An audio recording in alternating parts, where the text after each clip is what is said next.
राधे राधे दोस्तों, आज हम आपको वट सावित्री व्रत की कथा सुनाएंगे और क्या क्या चीज़ें लगती हैं व्रत में वो बताएंगे। वट सावित्री व्रत एक बहुत अच्छा व्रत है। अपने पति की दीर्घायु के लिए सभी सुहागन स्त्रियां करती हैं। इस व्रत में करने से बहुत फल मिलता है। इस व्रत को सुबह उठ के जल्दी नहाना चाहिए और स्वच्छ वस्त्र पहने उस दिन, और अपने मन को भगवान के चरणों में लगाएं। इस व्रत में सबसे पहले आपको बरगद की पूजा करनी चाहिए। वट वृक्ष की कोई घर पे मंगा लेता है, डाली तोड़ के और घर में गाड़ के पूजा करता है, वो नहीं करनी चाहिए। क्योंकि कहा जाता है कि बरगद की उम्र बहुत लंबी है, इसलिए जितना बूढ़ा बरगद है उतनी उसकी पूजा करने से बहुत फल मिलता है। पति की बहुत लंबी आयु होती है, इसलिए इस व्रत में हो सके तो पेड़ की पूजा करनी चाहिए। जहाँ वट वृक्ष हो वहाँ जाकर पूजा करना चाहिए। अगर नहीं है कहीं किसी कारणवश तो घर पे मंगवा के कर लेनी चाहिए, और नहीं तो मेरा मानना है कि आप वट वृक्ष के नीचे जाकर ही पूजा करनी चाहिए।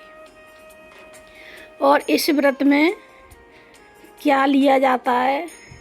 सारा सुहाग का सामान, आलता ले लीजिए, सिंदूर ले लीजिए और कंघी ले लीजिए और सुरमा काजल सब 16 श्रृंगार रख लीजिए थाली में, बाहर से मंगा के, अपना खुद का नहीं।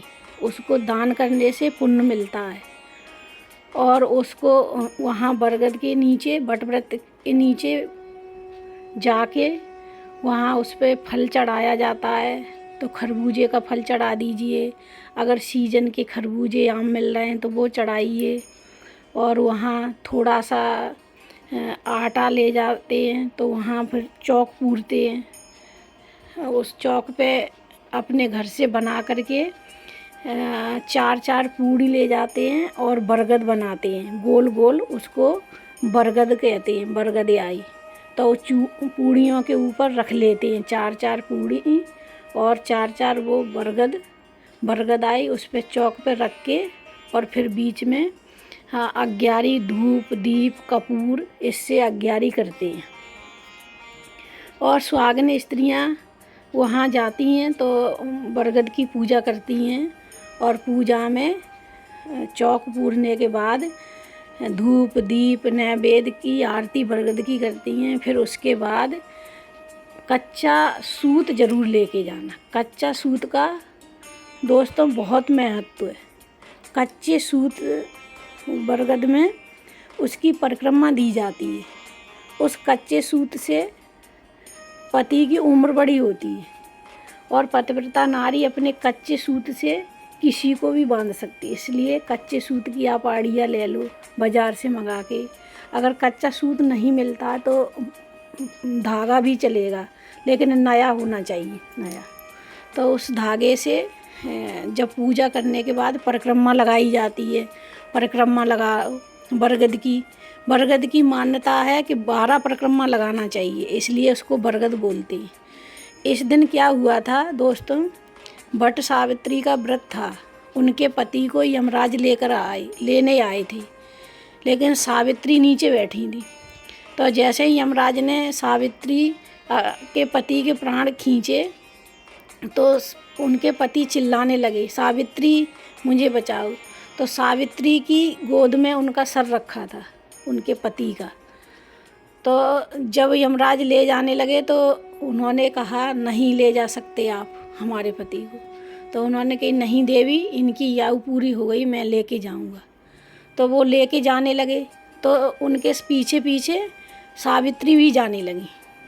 जब सावित्री जाने लगी तो सावित्री अपनी पतिव्रता धर्म की शक्ति से एक लोक नांग गई, दूसरा ना की। तो यमराज बोले, हम आपसे प्रसन्न हैं, मांग लो क्या चाहिए। उन्होंने कही, कुछ नहीं चाहिए मुझे, मेरे पति वापस कर दो। तो बोले देवी पति तो वापस नहीं हो सकते, और कुछ मांग लूँ।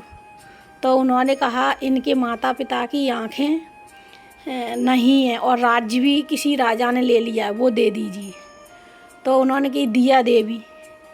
तो सत्यवान के माता पिता की आँखों की रोशनी आ गई और सत्यवान का राज्य भी वापस आ गया।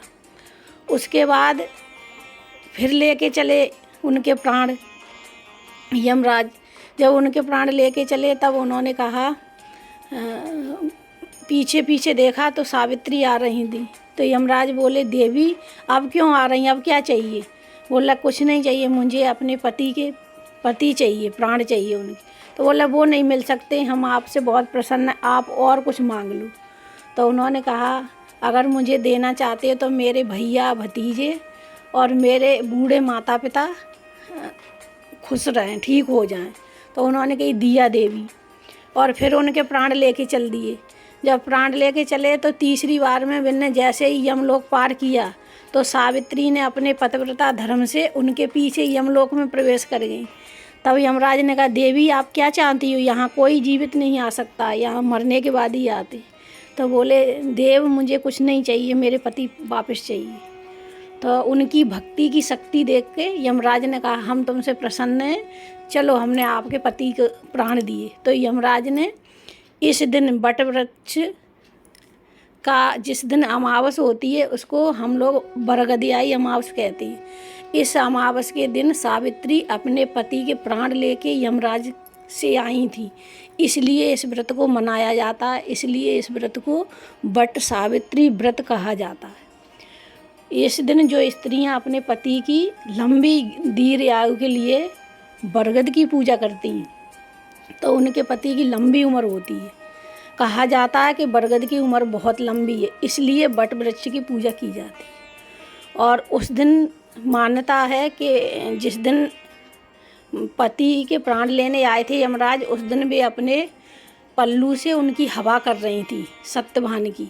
इसलिए इस दिन पंखा का भी बहुत महत्व है। अगर पंखा हो सके तो आप पंखा बिजना जो है तो बरगद को हवा करें, ज़रूर चढ़ाएं। और अगर नहीं है, किसी कारणवश आप नहीं ले सकी, तो आप अपने पल्लू से, साड़ी का जो पल्लू है उससे बरगद की हवा करें। और फिर आप 12 परिक्रमा देने के बाद हाथ जोड़ के प्रार्थना करें, हे सावित्री माता, जैसे आपने अपने पति की लाज रखी वैसे ही हमारे पति की भी लाज रखना। और उसके बाद सारी सामग्री जो लेके गई हैं उस बरगद को चढ़ा दी जाती है। उस सामग्री को चढ़ाने कुछ साथ में मीठा भी चढ़ा देना चाहिए। वो चढ़ाने के बाद फिर उसके बाद उसको बरगद से 7 बार मिला जाता है, भेंटा जाता है, उसको गले से लगाया जाता है। बरगद को 7 बार ऐसे गले से लगा के उसको भेंट लिया जाता है, जिससे माता सावित्री प्रसन्न होती हैं और आपके पति की लंबी आयु का वरदान देती हैं। इसलिए सभी सुहागिन स्त्रियां अपने अपने पति की लंबी उम्र के लिए बट वृक्ष सावित्री का व्रत करती हैं।